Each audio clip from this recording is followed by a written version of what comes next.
रहे होते गीता तो ये शब्द नहीं कहते कि ये मेरा विराट रूप पहले किसी ने नहीं देखा, क्योंकि श्री कृष्ण जी तो अपना विराट रूप कौरवों की सभा में दिखा चुके थे। उस विराट में दिन रात का अंतर है। अपना आत्मा एक तो 60 वाट का बल्ब हो, ट्यूब हो, और एक हो 1000 वाट की, तो कितना अंतर है। ट्यूब दोनों है, लेकिन वो 1000 वाट वाली 60 वाट वाली से भिन्न होती है।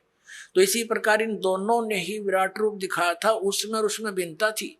और ये शब्द श्री कृष्ण जी नहीं कह सकते कि पहले किसी ने नहीं देखा और आगे कोई नहीं देख सकता।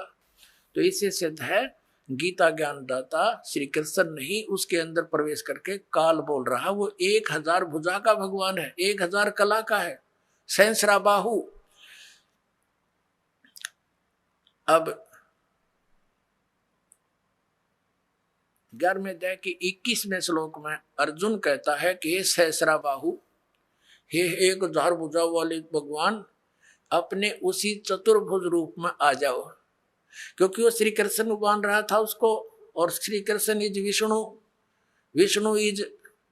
विष्णु जी जो है ये 4 भुजा के भगवान है।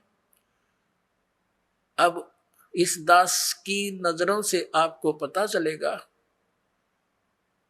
कि श्रीमद् भगवद गीता का ज्ञान किसने बोला। और दूसरा और अन्य प्रमाण एक ये है कि श्री कृष्ण तो अर्जुन के साले थे। श्री कृष्ण की बहन अर्जुन को ब्याही थी सुभद्रा जी, अपने साले को पहचानने से भूल गया। वो श्री कृष्ण नहीं था। वो श्री कृष्ण से बाहर निकलकर वो काल देख रहा था, ऐसे भयंकर रूप दिखाया, और श्री कृष्ण अलग खड़े हैं, ओझल हो गए उसके प्रकाश में, तेज में। तब अर्जुन पूछता है, हे महानुभाव आप कौन हो, मैं आपको नहीं पहचानता। तो क्या श्री कृष्ण थे वह? और भी ढेर सारे प्रमाण हैं कि श्री कृष्ण जी ने गीता का ज्ञान नहीं कहा। श्री कृष्ण जी ने पहले कभी काल नहीं कहा अपने आप को, बाद में कभी काल नहीं कहा। श्री कृष्ण जी के पास तो ये जितनी गौवें थी, ग्वाल बाल थे, गोपियां थी, सब आकर के प्यार पाते थे, उसकी तरफ देखते रहते थे, निहारते रहते थे। क्या वो काल हो सकते हैं? तो पुण्यात्मा, श्रीमद् भगवद गीता का ज्ञान इस सर्वपुरुष ब्रह्म ने दिया, जो ब्रह्मा विष्णु महेश का पिता है। और इसी को हमारे धर्म गुरु, इसी को परम ब्रह्म बोलते हैं, इस काल को, कि ये मूर्ति रहित है, ये आकार में आया तो सदाशिव बन गया, ब्रह्मा जी बताते हैं। और फिर इसने अपने शरीर से एक स्त्री की निकाली अपने शरीर से, जो इसके श्रीअंग से अलग होने वाली नहीं थी। वो कौन थी? वो दुर्गा थी। वो परमेश्वर ने निकाली थी इस काल के पेट से, जो आपको सृष्टि रचना में बहुत बार बताया और सुनाया गया है। तो ये श्री शिव पुराण के अंदर आप देखते हो, रुद्र संहिता के अंदर आपको कल भी दिखाया था और भी दिखाएंगे समय आने पर। तो उसके अंदर स्पष्ट है कि श्री दुर्गा जी से और श्री शिव यानी इस कसत काल रूपी भगवान से विष्णु जी की उत्पत्ति हुई, इन दोनों के सृष्टि क्रम से, और ऐसे ही ब्रह्मा जी की उत्पत्ति की। और फिर विद्वेश्वर संहिता में ये आपने देख लिया, 5 बोलने वाला ये अलग है, और शिव, विष्णु, ब्रह्मा और रुद्र, ये चारों को ये उपदेश दे रहा है। तो ये काल रूपी ब्रह्म जो है, इसने गीता जी का ज्ञान बोला, और इसने अपनी सतिथि बताई कि तेरे और मेरे बहुत जन्म हो चुके, अर्जुन तो नहीं जानता, मैं जानता हूं। और इसलिए परम अक्षर ब्रह्म की तरफ 18वें अध्याय के 62वें श्लोक में इसने कहा है, यदि तूने पूर्ण मोक्ष चाहिए, परम शांति की चाहिए, तो उस परम अक्षर ब्रह्म की शरण में जा, उसकी कृपा से ही तू परम शांति को और सनातन परम धाम को प्राप्त होगा।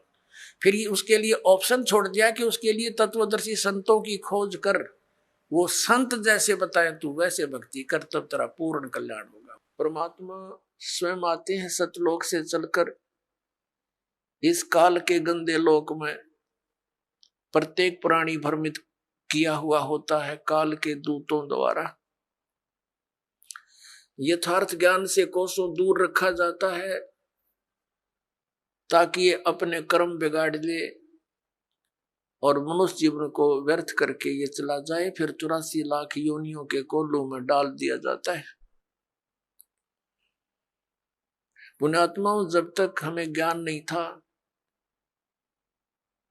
हमने सत्संग सुनने को मिला नहीं था, तो हम अपने उस परंपरागत कर्म को जो हमारे दादे परदादे करते हुए आ रहे थे, उसी को अंतिम मानकर समर्पित हो चुके थे। लेकिन भगवान की कस कवस्य रह रहकर आत्मा में उठा करती थी कि भक्ति भगवान की करनी चाहिए। फिर ये लोक वेद सुनने को मिला हुआ था। तो उसी आधार से कोई कभी हनुमान जी की पूजा करते, कभी श्री कृष्ण जी के गुणगान करते, कभी विष्णु जी की महिमा सुनते, कभी रामायण महाभारत सुनकर अपनी संतुष्टि कर लिया करते थे। परमात्मा ने आकर के ये ज्ञान दिया कि मनुष्य जीवन परमात्मा प्राप्ति के लिए ही प्राप्त होता है।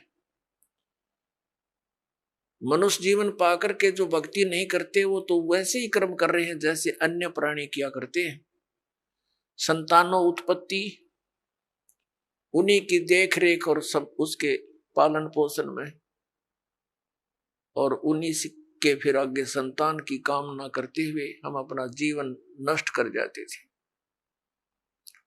क्योंकि मनुष्य जीवन का एक मुख्य कार्य परमात्मा की भक्ति, आत्म कल्याण ही मूल रूप से है, और इसका हमें ज्ञान नहीं था, जिस कारण से हम जो कुछ होना था हमारे भाग्य में, उसी को ये सोच रहे थे कि हम कर रहे हैं। जैसे हम छोटे से थे तब ये बुजुर्ग आपस में बैठ कर बातें किया करते थे।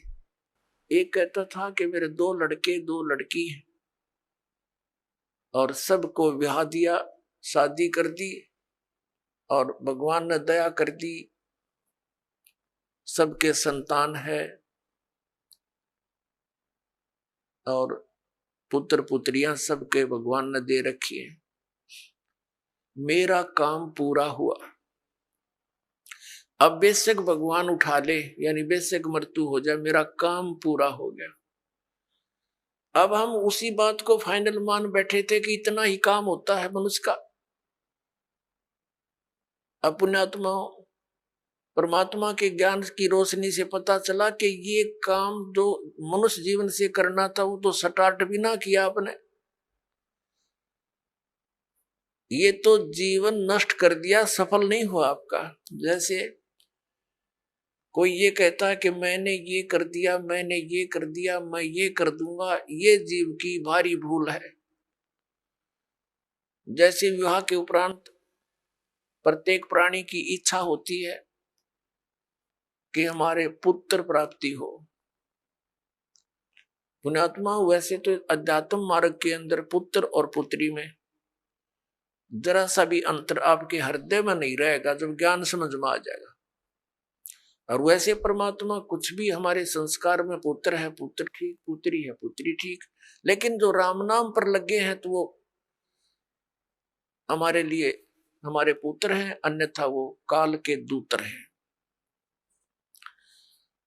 अब परमात्मा ने क्या बताया कि जैसे मान लीजिए आप कोई यूं कहे कि मेरा काम पूरा हो गया, मैंने ऐसा कर दिया, बच्चे ब्याह दिए, कोठी बना दी और ऐसा वैसा कर दिया, ये भूल है प्राणी की। जैसे विवाह के उपरांत प्रत्येक प्राणी की इस लोक वेद के आधार से, दंत कथाओं के आधार से इच्छा होती है कि भगवान पुत्र दे, और बेटी हो जाती है, जन्म बेटी का हो जाता।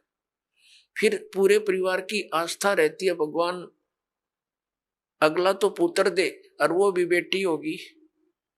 तीसरी आस करी पुत्र की, वो भी बेटी होगी, चौथी भी बेटी, 5वीं भी पुत्री होगी।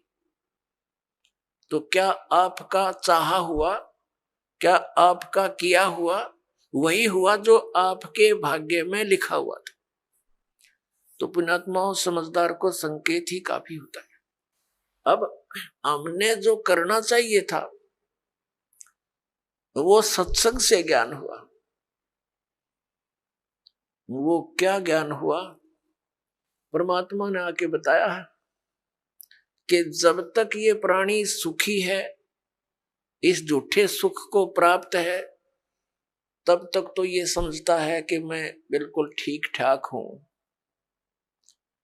क्योंकि जब तक प्राणी के पूर्व जन्म के पुण्य शुभ संस्कार चलते हैं, तब तक वो कितने खोटे काम करो, उसके प्रारब्ध में लिखा हुआ पिछले जन्म का उसको पुण्य मिलता ही रहेगा। पुत्र भी होंगे, पुत्री भी होंगी, और वो संतान भी नेक हो सकती है। लेकिन आगे भक्ति ना करने से, जैसे बैटरी चार्ज होती है, और वो बैटरी चार्ज है तो वो सारे काम कर रही है, पंखा भी चल रहा है, ट्यूब भी जग रही है, लेकिन चार्जर ना लगाने से उसकी अक्षमता समाप्त हो जाएगी, वो डाउन होगी, और फिर उसके बाद सब सुविधाएं समाप्त हो जाएंगी। तो इसी प्रकार पूर्व जन्म के संस्कारी प्राणी पिछले जन्म जन्मांतरों के शुभ संस्कार किए हुए उनके साथ हैं। वो चाहे कुछ भी भक्ति ना करो, सारा दिन गुट्टी लाओ, ताश खेलो, चाहे कितना सफल अपने आप को समझता है, चाहे मंत्री बना, चाहे प्रधानमंत्री बना हुआ है, वो उसके पूर्व जन्म की बैटरी चार्ज है, और जिसमें वो डाउन होएगी उस समय देखना क्या हाल होगा।